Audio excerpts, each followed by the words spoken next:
So this is full spoilers. Let's get to it. Does this film make any sense? I don't think it does. I think the knowledge thing, which they try to stretch to get the villains as well as the other Spider-Men, don't really add up. Because again, when you think it through, it's sort of like, who knows this person is Spider-Man? Well, my mind immediately goes to, wait, what about James Franco? What didn't he know? What about Kirsten? And then the whole thing collapses. So it is what it is. It's just they took a premise. Apparently, this was being rewritten over the last year because the schedules have been mixed up. So for a script they kind of improvised, this is pretty good. But onto itself, it's really silly. But I'm still giving it a good grade and giving it a 7.5. I think most of it was effective. I put aside a lot of the plot holes and a lot of plot contrivances. They are what they are.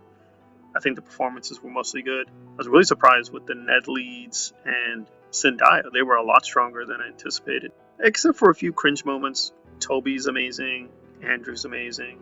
I thought the interactions mostly made a lot of sense. They could have gone a little bit more restrained with the jokes. They didn't have to keep doing the jokes. That felt bizarre. I'm not gonna lie, I got very emotional with the Toby Spider-Man.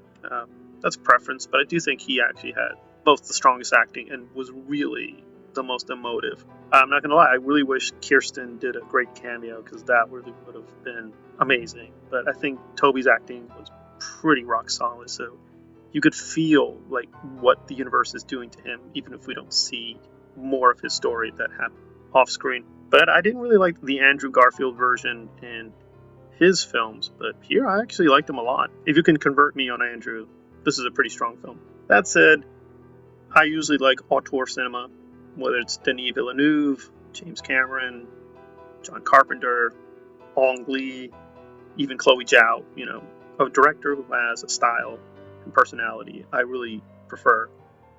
This one really doesn't have that much. So aside from the plot being needlessly slow at the beginning and a lot of insane plot holes and pacing issues towards the middle, this doesn't really have much of a style. The CGI in places was very well done, but in other places it just felt kind of just functional. So I was like, So it's a very split brain I have. I liked most of it.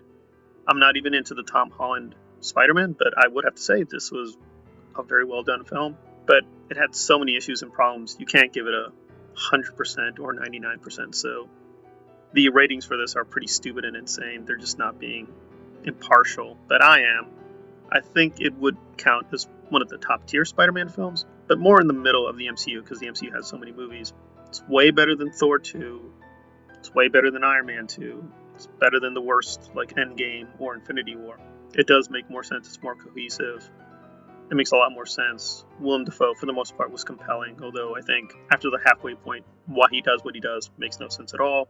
Why other people follow him makes no sense at all. So the plot was needlessly elongated and contrived. I could have done it a lot stronger, but again, I thought what they did with Octopus was pretty amazing and made a whole lot of sense. Him and Toby did a lot to salvage this film, but again, a lot of the minor performances were also pretty good, like Marissa Tomei, she was really standout. But again, the decisions just didn't make sense. Why kill her off? They could have just had her really be badly injured and comatose. That would have been as strong. They didn't have to kill her. Just a lot of weird decisions, like Ned having the powers. That was cute, but okay, why was it inconsistent? Don't know. Tip off to something else. And Zendaya I thought was really decent and not annoying. Again, it just felt contrived, like, oh, let's bring in the other Spider-Man. Why? How? Again, so just a lot of questions with the script and directing and pacing.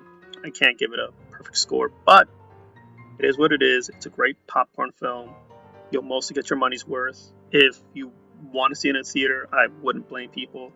My only thing is that Amy Pascal is a horrible human being. She's a racist, a sexist, and a monster, so I really can't ever more subsidize her. I already gave my ticket to Spider-Man 2. I saw that in theaters. That's the last time Sony's going to get any money from Spider-Man from me. But I would have to say, if you're not as moralistic as I am over Amy, yeah, see it in theaters. It's very enjoyable. It's a legit good film. The script needed a lot more work. The directing could have been a lot sharper.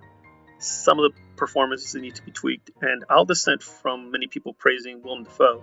It's great acting, but the Green Goblin just doesn't make sense at the end. It's just really bizarre. Like, why is he doing this?